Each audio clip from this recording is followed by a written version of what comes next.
In the 1940s, as the world staggered out of the Second World War and into the nuclear age, a quiet battle played out inside the Soviet Union, not in the trenches or the skies, but in laboratories and letters. One of the men at the center of that battle was Pyotr Kapitsa, a brilliant experimental physicist who had built some of the USSR's finest research institutes and who now faced a demand from his government: help build Stalin's atomic bomb. Pyotr Leonidovich Kapitsa was born in 1894 in Kronstadt, a fortified naval base near St. Petersburg. He studied at the Petrograd Polytechnical Institute and quickly distinguished himself as an inventive experimentalist. In the early 1920s, like many promising scientists from the new Soviet state, he went west to learn from the best. He landed at the Cavendish Laboratory in Cambridge, England, under Ernest Rutherford, the father of nuclear physics. For over a decade, Kapitsa worked in Cambridge, developing powerful new methods for generating strong magnetic fields and building a reputation as one of the world's leading low-temperature physicists. He built his own laboratory at the Cavendish and collaborated with future Nobel laureates. He saw firsthand how Western institutions supported long-term fundamental research using advanced equipment, precision instrumentation, and a culture of open exchange. For a Soviet scientist from a country still recovering from revolution and civil war, the contrast was striking. In Cambridge, Western technology and free inquiry were the norm. In 1934, Kapitsa returned to the Soviet Union for what was meant to be a short visit. The Soviet authorities seized their chance. They refused to let him leave, effectively trapping him. The British government and Rutherford protested, but Moscow held firm. Kapitsa's Western-built equipment was shipped to the USSR, and he was put in charge of a new institute for physical problems in Moscow. It was a crude way to get a world-class scientist back, but once there, Kapitsa poured his energy into building a first-rate lab on Soviet soil. At the Institute for Physical Problems, Kapitsa turned the Soviet Union into a powerhouse in low-temperature physics. In 1937 to 1938, he discovered the phenomenon of superfluidity in helium-4, the remarkable state in which liquid helium flows without viscosity, climbing walls and passing through tiny pores as if it had no resistance at all. This discovery would later earn him the Nobel Prize in Physics. His lab became a center of excellence, and he wielded unusual influence in Soviet science, often clashing with bureaucrats, but protected for a time by his global prestige. Then came the atomic age. The United States, leveraging its enormous industrial base, cutting-edge physics, and advanced materials science, built the first nuclear weapons in the Manhattan Project, detonating bombs over Hiroshima and Nagasaki in 1945. American laboratories like Los Alamos brought together theoretical physics, engineering, and advanced material science in a way no other country had done. To Stalin and his inner circle, this was both a strategic shock and an existential threat. The United States had demonstrated a technological lead so dramatic that the Soviet leadership feared being permanently outmatched. Moscow's response was to launch its own crash atomic program, mobilizing physicists, engineers, and the security apparatus under the direction of Lavrenti Beria, the feared head of the NKVD. Soviet spies in the West provided key information about U.S. designs and materials. But beyond espionage, the Kremlin needed domestic scientific muscle. Kapitsa, with his experience of Western practices and his mastery of experimental techniques, seemed like an obvious recruit. Kapitsa, however, had other ideas. He had seen what modern science could do in civilian fields. He believed physics should serve peaceful development, not the creation of weapons that could annihilate cities. When Beria and the atomic project leadership tried to pull him into the bomb effort, he resisted. The conflict came to a head in 1945 to 1946. Beria, newly placed in charge of the atomic project, summoned Kapitsa and demanded that he join and subordinate his institute's work to the bomb program. According to historical studies of Soviet physics and a detailed paper titled Pyotr Kapitsa and Stalin's Government, a Study in Moral Choice, Kapitsa refused. He told Beria that he did not want his research institute under NKVD control and that he opposed turning physics entirely toward weapons. This was not just a private disagreement. Kapitsa wrote directly to Stalin himself. In one letter, he criticized the organization of the atomic project and warned that putting Beria in charge would poison relations between scientists and the state. He argued that science should not be run by the secret police. In another letter, he urged that his Institute for Physical Problems remain focused on fundamental research and civilian applications, not be absorbed into the bomb program. In the climate of Stalin's USSR, such letters were audacious. Scientists had been arrested and even executed for far less. But Kapitsa's Western fame and his value to the regime gave him some protection, at least initially. Stalin did not have him shot. Instead, the state moved against him in other ways. In 1946, Kapitsa was removed as director of the Institute for Physical Problems. His institute was placed under other management, more compliant with the atomic project's demands. Kapitsa himself was effectively placed under house arrest, confined to his dacha outside Moscow at Nikolina Gora.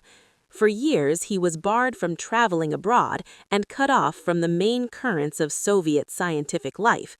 A Jewish telegraphic agency reported in the early 1950s that Dr. Kapitsa, famed scientist, was reported now free in Russia after a period of semi-detention, underlining how unusual his situation was.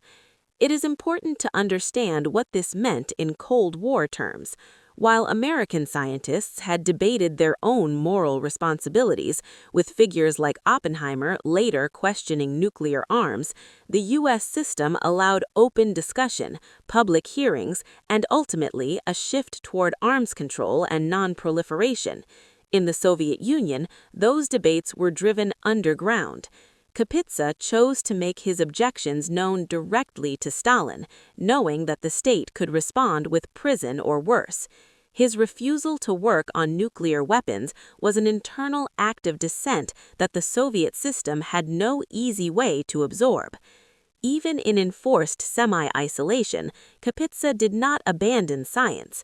He continued theoretical and practical work at his dacha, focusing on low-temperature physics and engineering problems. After Stalin's death in 1953 and the subsequent thaw under Khrushchev, restrictions eased. Kapitsa returned to public life and scientific leadership. He resumed his position as head of the Institute for Physical Problems and became heavily involved in the Soviet Academy of Sciences. In 1978, the Nobel Committee awarded the Physics Prize to Pyotr Kapitsa for his basic inventions and discoveries in the area of low-temperature physics, sharing the award with two American-based scientists, Arno Penzias and Robert Wilson, for their cosmic microwave background discovery. For Kapitsa, the Nobel Prize validated decades of work on helium and cryogenics and elevated him even further as a moral authority in Soviet science. Now he was not only a Russian academician, but a globally recognized laureate. With that prestige, he became more vocal about the relationship between science, state power, and military technology.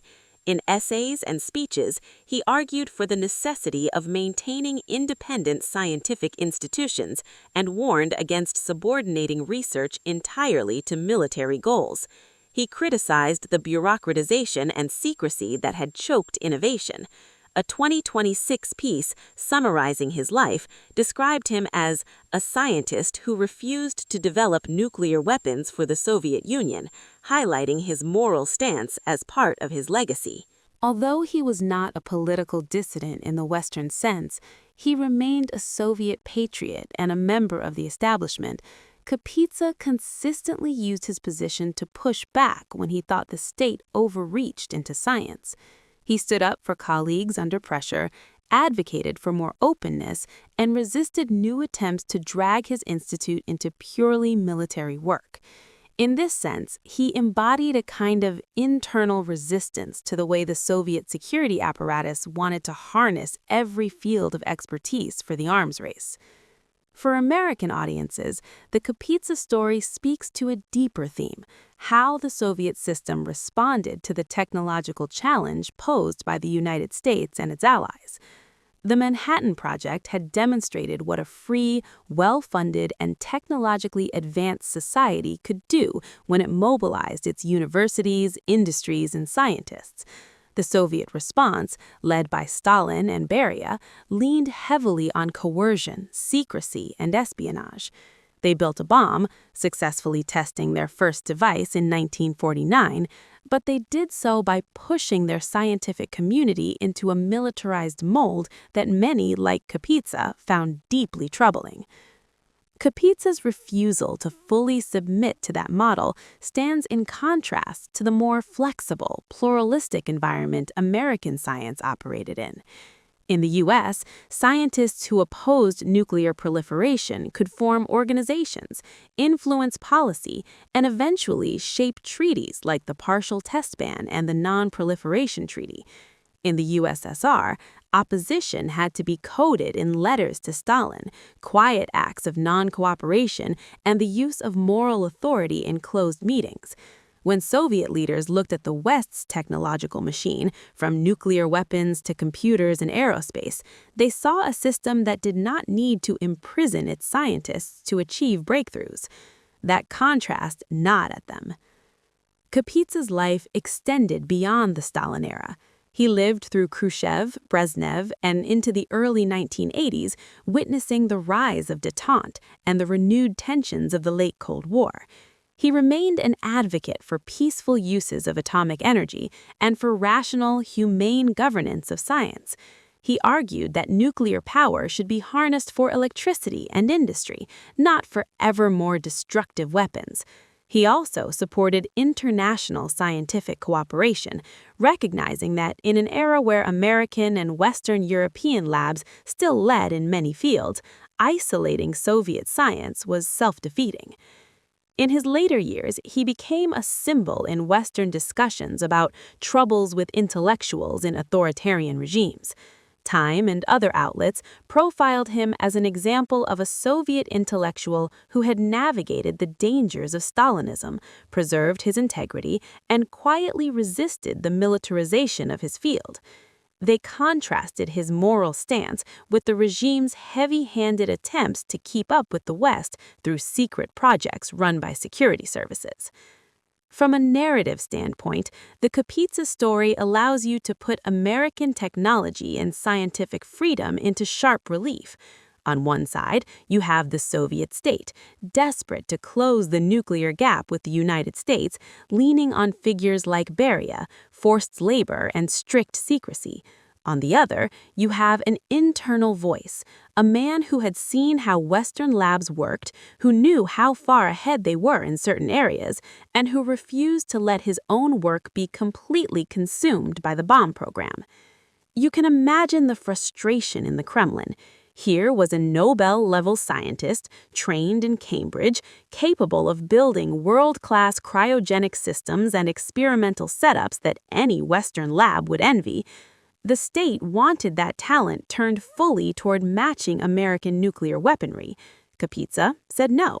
In the United States, by contrast, the government had been able to enlist many of its top scientists voluntarily into the Manhattan Project, and even as some later turned against nuclear arms, it maintained a robust partnership between government, industry, and academia. Kapitsa died in 1984, 7 years before the Soviet Union itself dissolved. By the time the USSR collapsed, the arms race he had opposed had left both superpowers with arsenals capable of ending civilization many times over. But it had also left the Soviet economy exhausted and lagging far behind its Western competitors in computing, microelectronics, and consumer technology.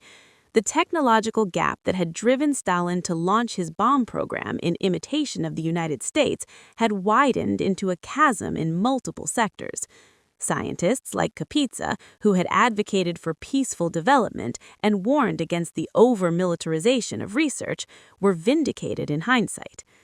For American viewers, the story of Pyotr Kapitsa is a chance to look at the Cold War through the eyes of a Soviet scientist who quietly recognized the strengths of the Western model, even as he lived under an authoritarian system. He admired the freedom and resources of places like Cambridge.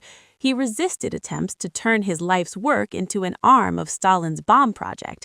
He suffered for it, but he never publicly recanted.